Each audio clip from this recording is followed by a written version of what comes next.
persilakan kepada kelompok 6 untuk memperkenalkan diri. Baik, terima kasih moderator. Perkenalkan, nama saya Tiana Solosyani dengan NPM 235001119. Perkenalkan, nama saya Ida Sri Kami dengan NPM 235001094. Perkenalkan, nama saya Jadi Sri dengan NPM 2350010.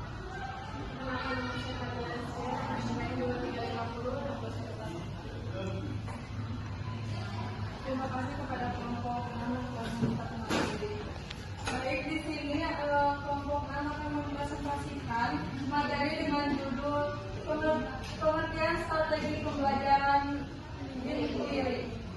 Baik, materi pertama yaitu THIA.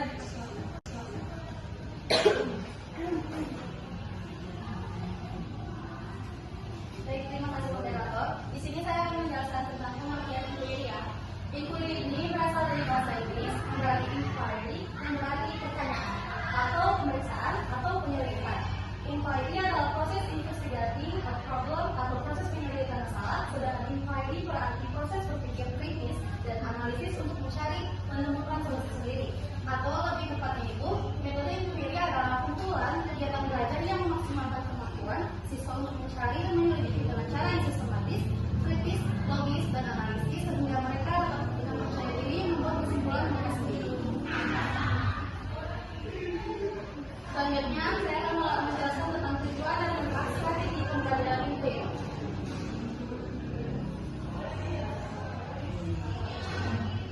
Tujuan dan manfaatnya yaitu tujuan dari inquiry adalah untuk meningkatkan kemampuan berpikir dari siswa selama proses pembelajaran. Selain itu juga, tujuan kode pembelajaran inquiry itu untuk membantu siswa meningkatkan pemahaman mereka tentang diri mereka sendiri melalui proses berpikir reflektif. Oleh karena itu, kita sebagai guru di kelas itu harus bertindak sebagai fasilitator dan siswa sendiri juga yang mencari dan menemukan jawaban. Meskipun demikian, pendidik terus mengawasi dan mendampingi proses belajar mengajar untuk tetap kondusif. Nah, manfaat dari pembelajaran ini diantaranya adalah bahwa untuk menekankan strategi pembelajaran melalui pengembangan berbagai aspek kognitif, afektif, dan psikomotor sehingga dapat menghasilkan pembelajaran yang bermakna. Terima kasih.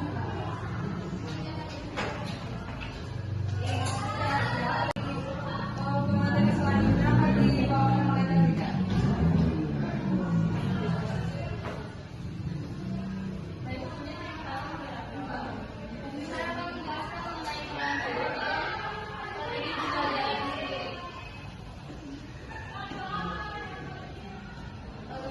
Sebelumnya, peran pendidik atau guru dalam model pembelajaran inquiry ini sangat penting karena pendidik dapat membantu dan memberikan kemudahan dalam belajar serta memotivasi siswa dalam belajar. Menurut Fultau, jika model pembelajaran inquiry tidak diterapkan pada siswa tanpa bimbingan guru, maka akan menimbulkan kekacauan.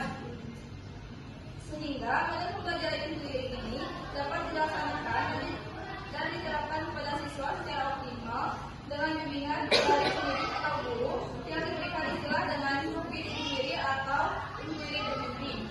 Jadi, untuk pembelajaran inquiry ini terbimbing bisa diberikan oleh pendidik atau guru dengan cara memberikan motivasi kepada siswa untuk menyelidiki dan mengatasi masalah-masalah yang muncul dalam pembelajarannya.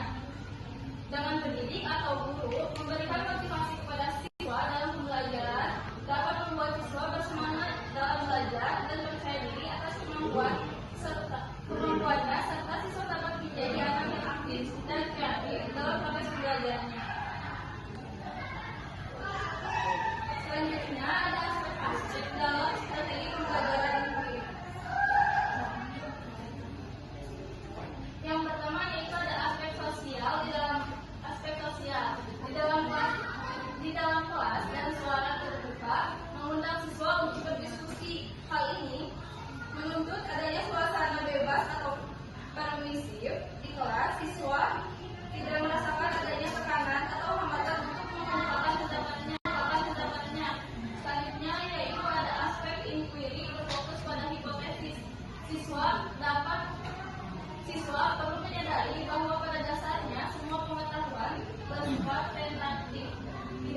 dan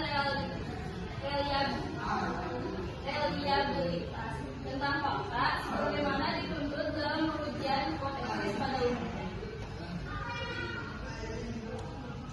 Selanjutnya itu ada prinsip-prinsip penggunaan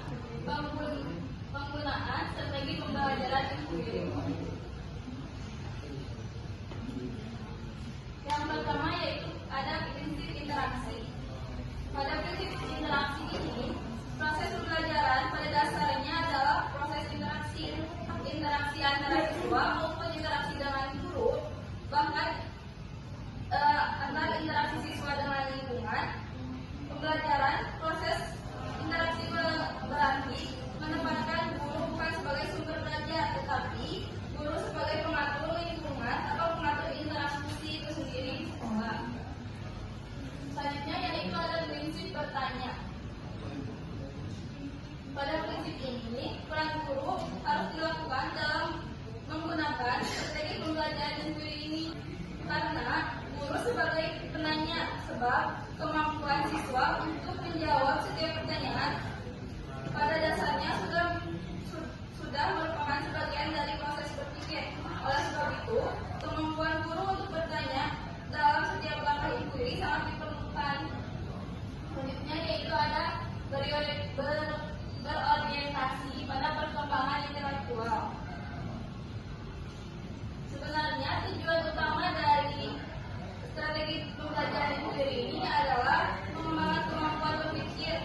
Dengan demikian, strategi pembelajaran ini selain berorientasi kepada hasil belajar juga berorientasi pada proses belajar, karena kriteria keberhasilan dan proses pembelajaran dengan menggunakan strategi inquiry bukan ditentukan oleh sejumlah mana siswa dapat menguasai materi pembelajaran, tetapi sejauh mana siswa berkreativitas mencari dan menemukan sesuatu atau permasalahan di kelas tersebut.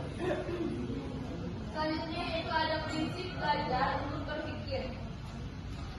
Maksudnya itu, belajar bukan hanya mengingatkan sejumlah fakta, akan tetapi belajar adalah proses berpikir, yakni proses mengembangkan potensi seluruh otak, baik otak kiri maupun otak kanan, baik otak reptil, otak limbik maupun otak neokortek. Pembelajaran berpikir adalah pemanfaatan dan penggunaan otak secara maksimal. Yang terakhir ada prinsip keterbukaan. Maksudnya yaitu belajar adalah suatu proses mencoba berbagai kemungkinan. Segala sesuatu mungkin akan terjadi.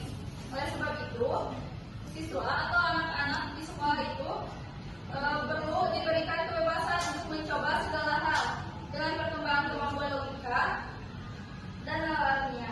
Pembelajaran yang bermakna adalah pembelajaran yang menyediakan berbagai kemungkinan sebagai hipotesis yang harus dibuktikan kebenarannya. Terima kasih penjelasan. Baik, terima kasih Teh Wida. Materi selanjutnya akan disampaikan oleh Teh Fadila. Terima kasih. Di sini ada langkah-langkah menggunakan strategi pembelajaran inquiry ya teman-teman. Nah, prosedur dan langkah-langkah pelaksanaan strategi pembelajaran inquiry yang pertama itu ada orientasi langkah, yang dimana membina suasana pembelajaran yang responsif.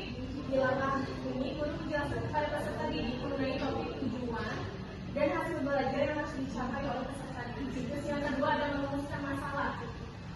Nah, merumuskan hipotesis ini adalah jawaban sementara dari suatu permasalahan yang sedang dikaji sebagai jawaban sementara. Terus yang ketiga ada merumuskan hipotesis. Jadi merumuskan hipotesis ini sudah ada sejak kita lahir.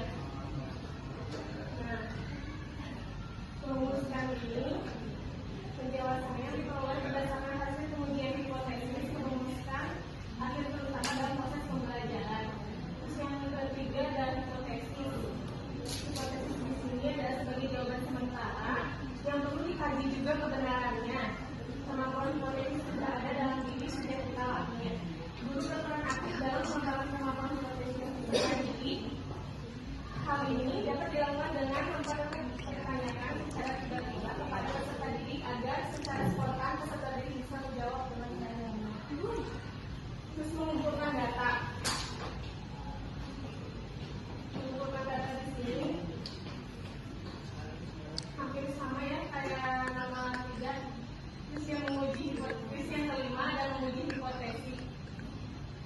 Proses menentukan jawaban yang dianggap diterima sesuai dengan data atau informasi yang diperoleh berdasarkan pengumpulan data kebenaran jawaban yang diberikan bukan hanya berdasarkan argumentasi, akan tetapi harus didukung oleh data yang ditemukan dan dipertanggungjawabkan.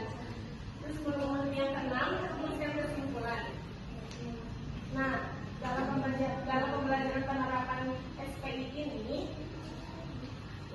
adalah sebuah model pembelajaran yang dimana peserta didik diarahkan dengan memecahkan sebuah masalah. Jadi semuanya juga ini termasuk memecahkan masalah. Seperti itu. Next. Terus yang kedua ada penerapan strategi pembelajaran query. Nah, penerapan strategi pembelajaran query ini ada penelitian ini mempergunakan metode kualitatif.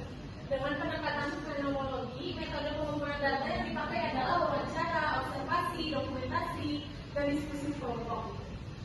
Strategi pembelajaran query ini memiliki beberapa karakteristik yang membedakan dengan strategi pembelajaran yang lainnya. Ada beberapa hal yang menjadi ciri utama strategi pembelajaran query ini. Menyatakan karakteristik karakteristik strategi pembelajaran query yaitu yang pertama adalah strategi ini menekankan kepada aktivitas siswa secara maksimal untuk mencari dan menemukan. Terus yang kedua ada seluruh aktivitas yang dilakukan siswa diarahkan untuk mencari dan menemukan jawaban sendiri dari sesuatu yang dipertanyakan. Yang ketiga ada tujuan dari penggunaan strategi pembelajaran ini adalah mengembangkan kemampuan berpikir secara sistematis, logis dan juga kritis. Strategi pembelajaran ini merupakan bentuk dari strategi pembelajaran yang berorientasi kepada siswa.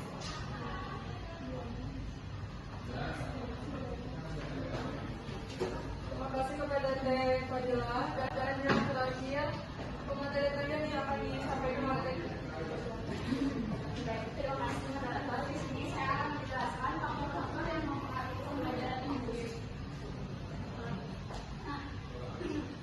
Yang pertama itu ada faktor pendukung. Ada Menurut Putra 2015 di halaman 104 mengemukakan pembelajaran inquiry antara lain. Yang pertama itu ada SPI meningkatkan potensi intelektual siswa. Jadi di sini tuh membahas tentang memberi kesempatan pada siswa seperti kita membuat observasi atau membuat eksperimen di kelas untuk meningkatkan pengetahuan siswa yang lebih dalam. Yang kedua ada ketergantungan siswa terhadap kepuasan ekstrinsik bergeser ke arah kepuasan intrinsik. Jadi di sini tuh siswa dapat memecahkan masalah hingga siswa juga mempunyai kepuasan tersendiri tentang apa yang masalah-masalah tersebut itu terpecahkan oleh dia sehingga menjawab pertanyaan-pertanyaan tersebut. Nah, yang ketiga ada siswa memperoleh pengetahuan yang bersifat menyelidik karena terlibat langsung dalam proses pertemuan. Jadi di sini tuh siswa dapat menyalurkan ekspresi atau pemikiran-pemikiran sendiri terhadap materi atau cara dia untuk berhasil cara eksperimennya. Selanjutnya ada siswa dapat memahami konsep sains dan ide-ide dengan baik. Jadi siswa punya ide tersendiri buat membuat bagaimana cara eksperimen yang berhasil dan mempunyai ide-ide tersendiri. Selanjutnya ada pengajar menjadi pusat pada siswa. Jadi pengajar itu sebagai guru harus memberi arahan terlebih dahulu kepada siswa untuk apa saja yang harus dipersiapkan. Selanjutnya ada proses pembelajaran inquiry dapat membentuk dan mengembangkan konsep diri siswa. Jadi siswa juga bisa menemukan jati diri dia bahwa dia tuh suka eksperimen tentang sains atau bisa juga penelitian kayak fotosintesis atau sebagainya. Terus tingkat harapan yang meningkat. Jadi jadi motivasi bagi siswa untuk memperdalam materi tersebut. Selanjutnya ada strategi pembelajaran. Inquiry dapat mengembangkan bakat, jadi siswa juga dapat menemukan bakat terpendam dari eksperimen tersebut. Selanjutnya ada bacaan secara hafal. Jadi sebelum itu juga kan guru memberikan LKPD, cara-caranya terlebih dahulu. Jadi siswa juga dapat menganalisis bagaimana cara-cara tersebut. Terus memberikan kesempatan terhadap siswa untuk mencerna dan mengatur informasi yang didapatkan.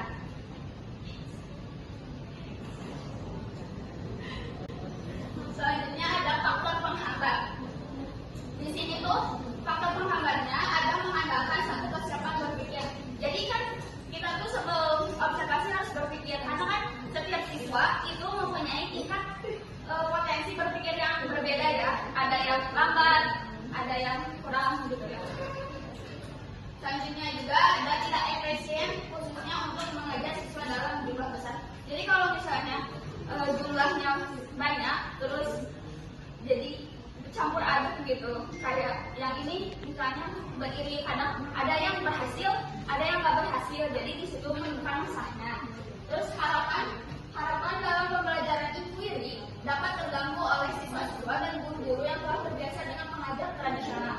Jadi kan di era sekarang tuh kan ganti kurikulum juga, jadi harus mengembangkan gurunya tentang, jadi harus jangan terbiasa dengan mode pembelajaran yang baru, jangan menerapkan pembelajaran yang dulu gitu tradisional langsung. Terus kurangnya berhasil apabila jumlah terlalu banyak, sulit menerapkan metode ini karena siswa dan guru sudah terbiasa dengan metode ceramah dan tanya jawab, jadi hanya menerapkan tanya jawab saja, tidak melakukan eksperimen langsung. Terus ada kebebasan yang diberikan kepada siswa tidak selamanya bisa dimanfaatkan secara optimal dan sering menjadi kebingungan. Jadi kalau misalnya eksperimen atau si observasinya yang bingung gitu ya, jadi siswanya itu membuat apa harus apa dulu gitu kan, karena keterlambatan dalam kesiapan berpikirnya. Nah di sini juga ada keunggulan dan kelemahan strategi pembelajaran sendiri. Di sini ada keunggulannya. Yang pertama ada menekankan pada perkembangan aspek kognitif, afektif dan psikomotorik secara seimbang. Jadi siswa itu bisa berpikir secara luas dan abstrak untuk menuangkan hasil pemikiran dirinya sendiri terhadap observasi tersebut. Terus siswa menjadi aktif dalam mencari dan mengolah informasi tersendiri kan, jadi bisa bertanya kepada temannya, oh ini caranya kayak gimana gitu, bertanya kepada gurunya langsung juga. Selanjutnya ada siswa mengerti konsep-konsep dasar ide menjadi lebih baik, memberikan ruang kepada siswa untuk belajar sesuai dengan gaya mereka sendiri. Jadi ada kan yang siswa yang sering belajar ingin hanya mendengarkan saja atau membaca ataupun praktek langsung. Selanjutnya ada siswa yang memiliki kemampuan di atas rata-rata tidak akan terhambat oleh siswa yang lemah dalam belajarnya. Jadi semua seimbang karena bisa bertanya kepada temannya atau gurunya.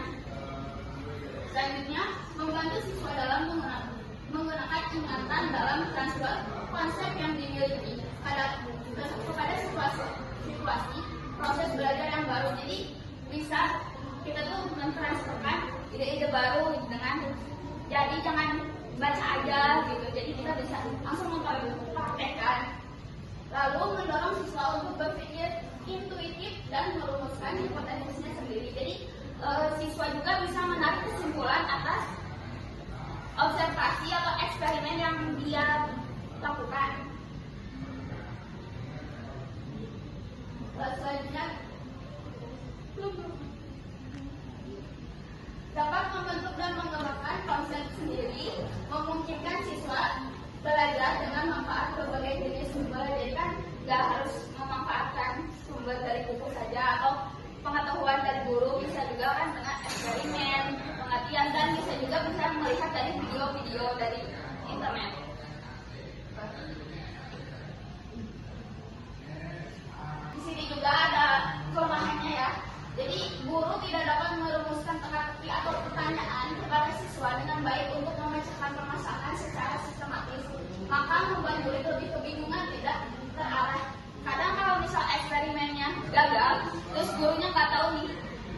sumber masalahnya tuh apa aja, karena yang dimasukkan oleh muridnya itu kan tidak tertangkap.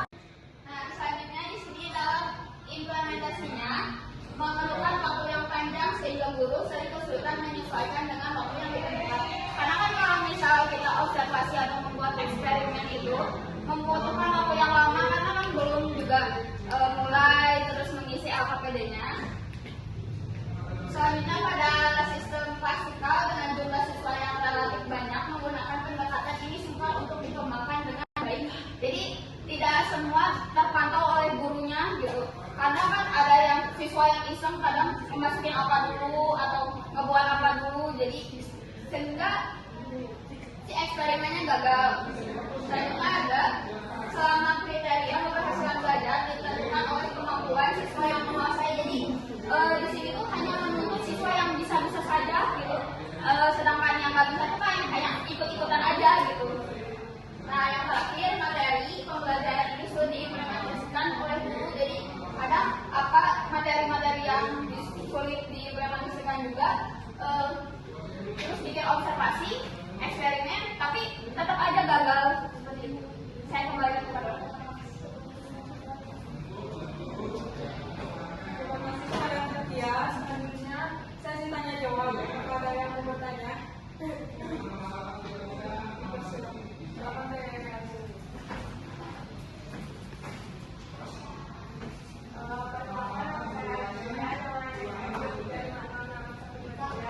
Perwakilan dari kelompok 8 ingin bertanya. Tadi udah dijelasin ya pembelajaran itu sendiri. Nah, bagaimana cara menilai hasil belajar siswa dalam pembelajaran itu? Terima kasih.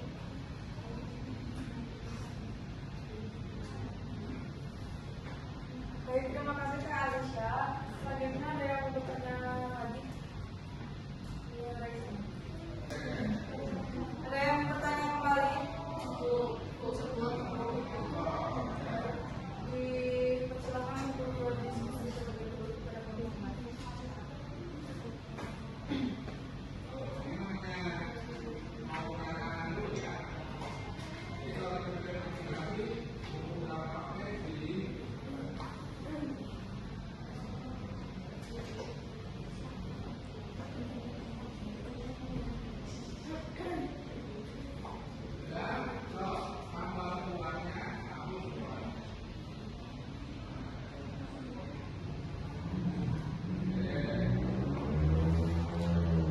Selamat kepada Teh Bila untuk menjawab pertanyaan.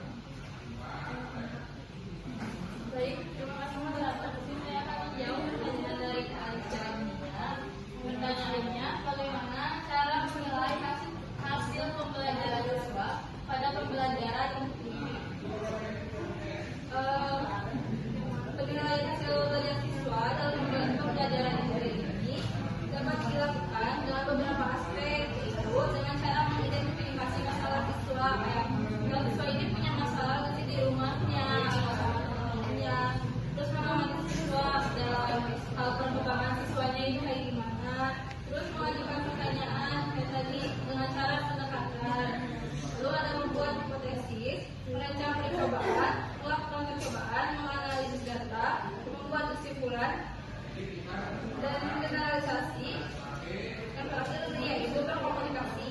Pembelajaran inquiry ini merupakan metode pembelajaran yang menekankan proses mencari dan menemukan. Dalam pembelajaran ini, siswa diarahkan untuk menemukan konsep dengan bantuan kegiatan diskusi. Guru berperan sebagai fasilitator dan pembimbing siswa untuk belajar. Jadi pada pembelajaran inquiry ini yang lebih aktifnya tuh bakal siswa gitu. Guru cuma jadi fasilitator.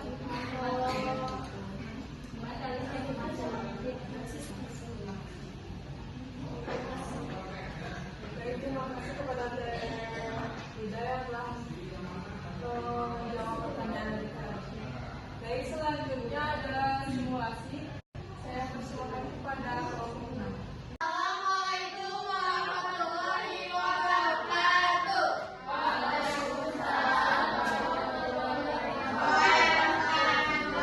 Selamat pagi anak-anak.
bijaksana apa? Nanti Ya, sebelum eksperimen, nanti Ibu bakal jelasin nih apa sih eksperimen gunung meletus itu. Baik. Sebelum kita masuk ke praktek, kita masuk dulu. aja Bu.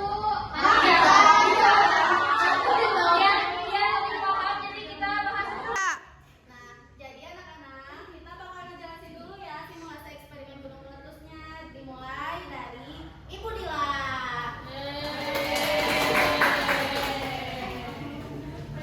Nah, di sini ada 7 eksperimen ya anak-anak.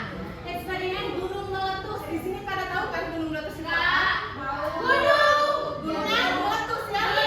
Tahu ya. Oke. Di sini juga memiliki beberapa tujuan edukatif. Oke, penting dalam memahami fenomena alam. Nah, berikut tujuannya. Yang pertama itu kita harus memahami proses erupsi gunung berapi. Terus yang kedua, kita meningkatkan minat belajar sains atau IPA ya. Iya. Terus yang ketiga, membantu anak mengenal dan mempelajari benda-benda serta kejadian di luar lingkungannya. Terus yang keempat, menjelaskan proses sains dan apa yang terjadi saat gunung berapi itu meletus. Terus yang kelima, menumbuhkan rasa ingin tahu anak. Terus yang keenam, mengenalkan nama-nama gunung berapi di Indonesia dan yang terakhir melatih keterampilan. Next. Nah, di sini ada ice breaking ya teman-teman.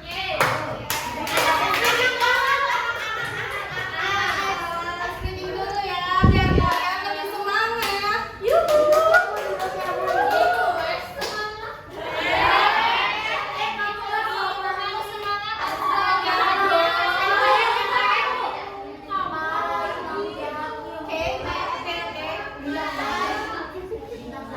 Ibu berdiri, Kak. Boleh, boleh, coba berdiri.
dioksida yang terperangkap di dalam magma meningkatkan tekanan sehingga memicu letusan. Yang keempat itu gempa vulkanik. Aktivitas seismik di sekitar gunung berapi dapat membuka jalur bagi magma untuk keluar. Yang terakhir yaitu penumpukan material di kawah. Material seperti lava beku yang menumpuk di kawah dapat menyumbat jalur keluarnya magma. Begitu anak-anak. Next. Oke, selanjutnya di sini Ibu mau jelasin apa aja sih yang ada di gunung meletus itu. Gunung berapi. Ya, di gunung berapi itu ada yang atas tuh yang kayak tadi dijelasin sama Bu Atia. Atasnya tuh ada yang namanya awan panas. Yang itu. Terus ada lava tuh api yang turun yang keluar dari dalam gunung lalu turun ke keluar gunungnya. Lalu ada pipa kebunaan itu yang nyemprotin keluarnya jalan apinya gitu. Terus wujud gunung itu bentuk gunungnya gitu. Terus ada bom vulkanis, cipratan dari lava atau apinya. Ada kawah juga, kawah tuh itunya Kawan ya. ya kawah itu dalamnya gitu. Terus ada dapur magma itu tempatnya api, sumber apinya itu ada di dalam gunungnya, di dalam tanah gitu. Nih buat pengertiannya, dapur magma itu ruang bawah tanah besar berisi batuan yang mencair.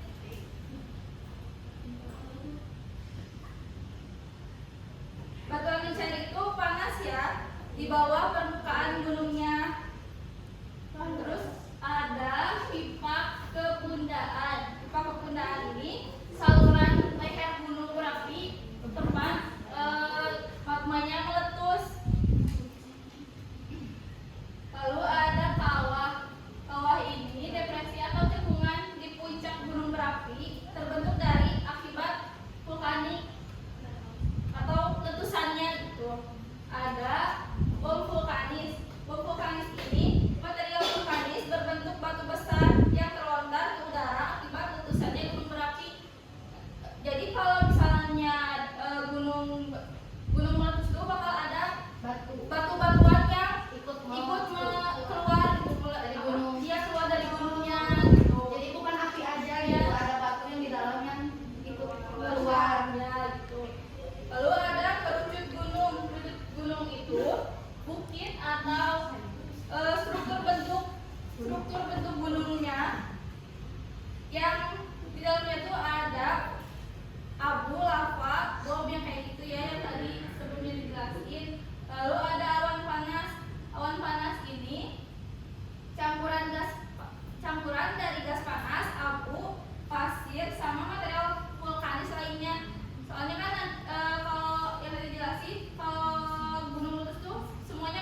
kalau di sekitar gunungnya tuh pasti terasa panas dan pohon-pohon di sekitarnya juga ikutan kering gitu ya.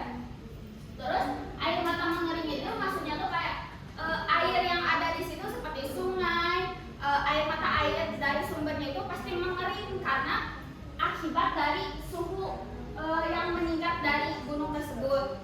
Nah, selanjutnya ada tumbuhan di sekitar Gunung Layu seperti tadi kan, karena peningkatan suhu dari itu yang ada di gunung berapi itu, jadi si tumbuhan-tumbuhan itu jadi layu. Nah, hewan yang liar tinggal di kaki gunung juga berimigrasi. Waktu kita ada di Lembang, monyet turun ke jalan itu karena gempa. Nah, itu karena efek dari tempat tinggalnya karena terancam gitu kan. Kayak begitu. Jadi hewan-hewan juga pasti ikut pindah ke tempat yang mencari tempat yang lebih aman seperti itu. Nah, selanjutnya di sini tuh ada dampak. Oh iya ya, maaf ya. Nah, di sini tuh ada dampaknya ya, anak-anak. Jadi kalian apa saja sih, karena kita pernah tuh di tahun berapa ada gunung meletus ya. Ya. Ada apa sih dampaknya?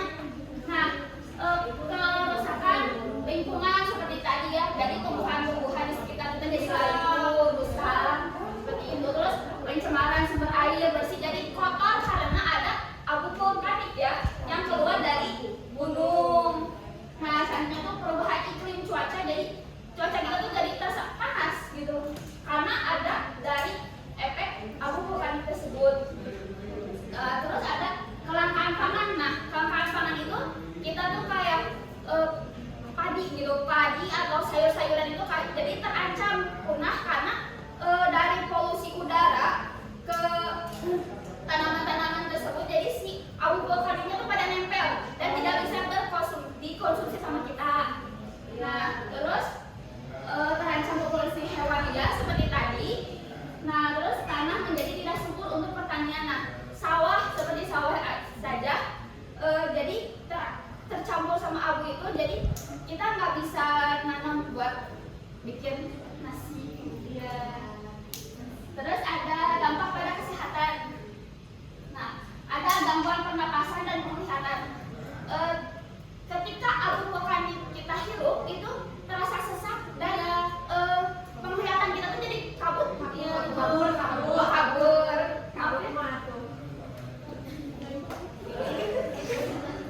Nah, selanjutnya ada bahaya bagi kulit. Ketika abu vulkanik terkena kulit kita akan iritasi dan gatal-gatal.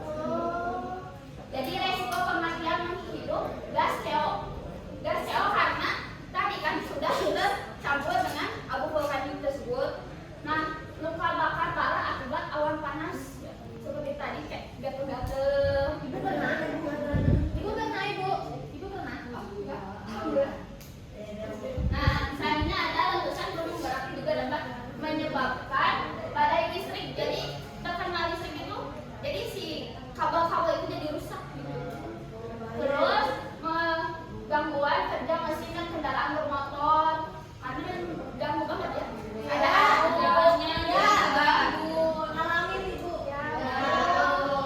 Terus kebakaran hutan dan lahan karena perubahan suhu tadi bisa menyebabkan kalau misal buang sembarangan apa saja, misal kayak puntung rokok itu menyebabkan langsung timbul api karena ada suhu yang terlalu panas.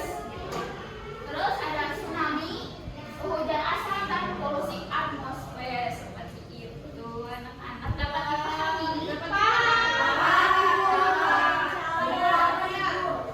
Pada ngantuk ya? Ngantuk ya? Jadi di sini ibu ada es bricky.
misalnya terjadi gunung meletusnya, tapi semoga jangan ya.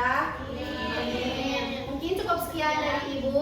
Wassalamualaikum warahmatullahi wabarakatuh.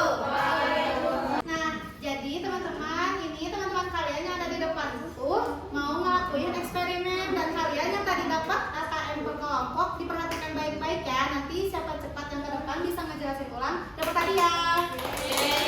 AKM-nya jawab dengan benar ya. Kenapa? Sebelumnya Ibu mau perkenalan dulu dong, siapa di sini yang namanya? Dika. Oke. Asya. Oke. Jadi yang pertama, Oke, di sini ada alat dan bahannya ya, anak-anak ya. ada apa aja? Batu, cuka.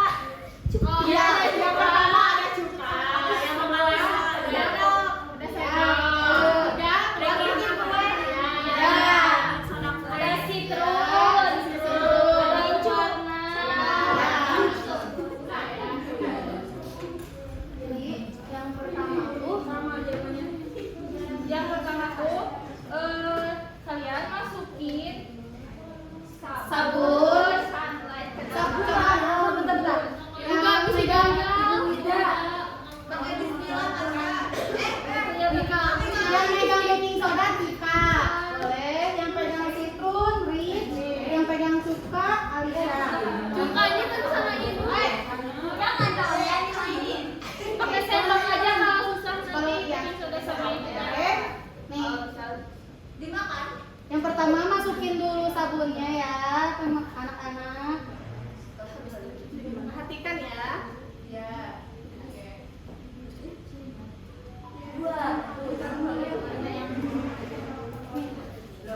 Yang kedua baking soda.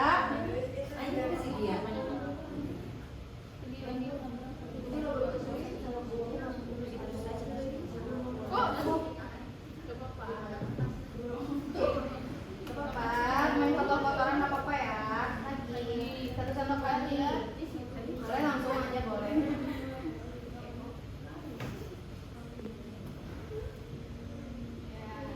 Terus ada citrun, sok masukin ya.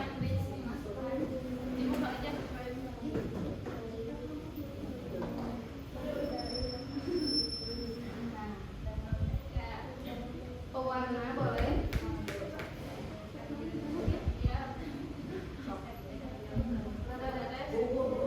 Sesuka kalian mau berapa tetes boleh. Yang banyak warnanya biar banyak banget tuh. Bersuka. Oh. Cukanya sambil Sambil lagi nih yang disemprot aja bersuka waktu. gitu. Dibuka dulu tadi. Kacik-kacik ya. Jangan dulu. Disemprot. Ya disemprot. Yang kecil kan? Masuk. Masuk ke sini. Nah. Boleh?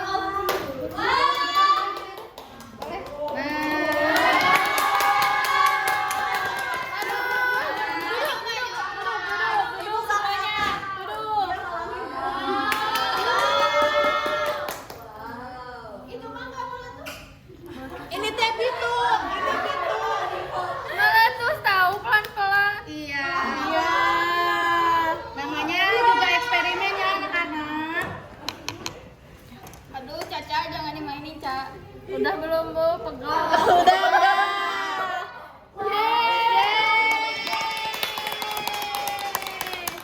Jadi menurut kalian ini berhasil atau enggak? Jadi Hebat ya. Wah, 1, 2, 3. Kelompok hebat. Kelompok hebat. Kasih kue, kasih oh, kasih kue. Wow, keren. Wow, keren. Wow, keren. Wow, keren.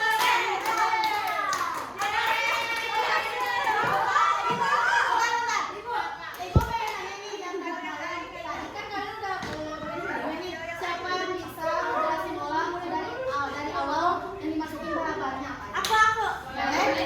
Jadi, Dengerin ya teman-teman, dengerin. teman-teman tadi yang dimasukkan pertama itu adalah 2 sendok Mama Lemon atau sabun cuci piring. Betul. Terus 2 sendok baking powder. Terus ada 2 sendok sitrun, Betul. ada pewarna merah ini sebanyak-banyaknya, dan juga cuka sesemprotnya sebanyak-banyaknya. Iya benar. Kalian udah paham kan? Semua kalian paham? Udah paham semuanya ya. Kenapa pada berdiri ini teh? Ada apa? Nah, kalian yang udah bereksperimen di depan boleh duduk kembali. Makasih ya.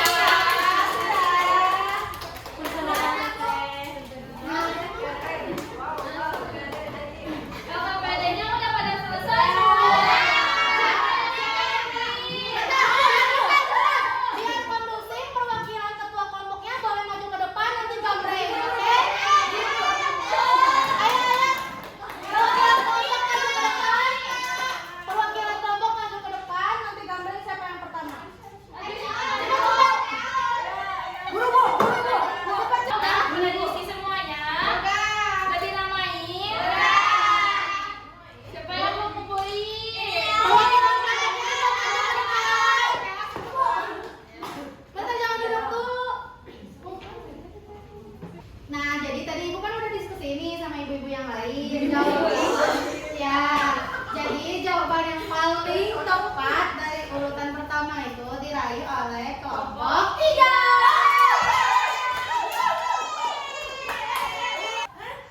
Lihat ya teman-teman, ini diskusi kelompok kami.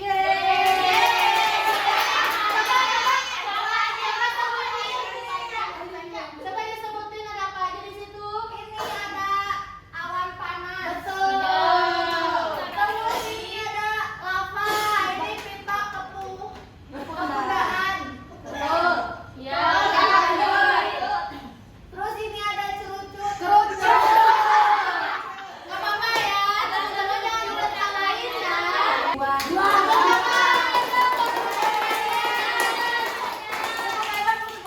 Tepuk hebat.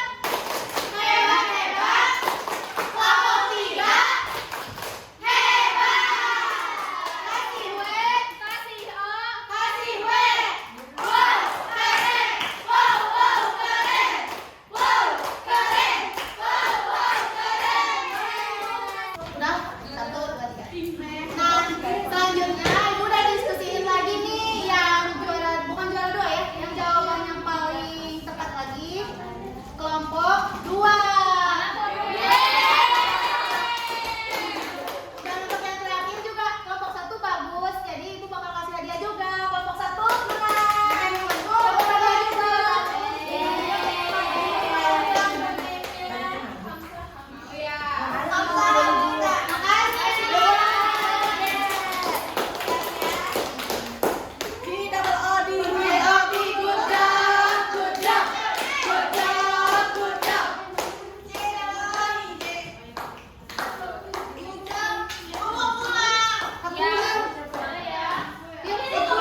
Nah, tadi ibu mau panggil nih anak-anak yang udah bereksperimen ke depan. Boleh Marsha, Tika, Riz, sama Alicia. Boleh ke depan.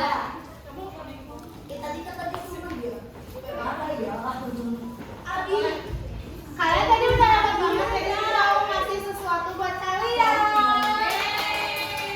Makasih Ibu. Boleh kalian boleh duduk lagi. Makasih. Ibu aku udah mendoa. Oke semuanya anak-anak di sini tadi udah dijelasin ya gimana gunung meletus, terus iya gunung bisa meletus. Kita juga udah eksperimen gimana gunung meletusnya. Di sini ibu mau ngejelasin juga gimana cara buat kita melindungi diri saat terjadinya gunung meletus, yaitu dengan cara melindungi seluruh tubuh. Tadi kalau dijelasin juga ya, kalau misalnya gunung meletus itu kalau kena mata bakal perih, iritasi, kena kulit bakal kebakar kayak gitu. Jadi kalau misalnya ada terjadinya gunung meletus atau erupsi, kita tuh harus melindungi seluruh tubuh dengan menggunakan kacamata, terus menutup area pernapasan, pakai masker, pakai baju yang sangat tertutup meskipun panas, tapi itu tuh melindungi tubuh kita biar enggak terbakar kayak gitu. Lalu kita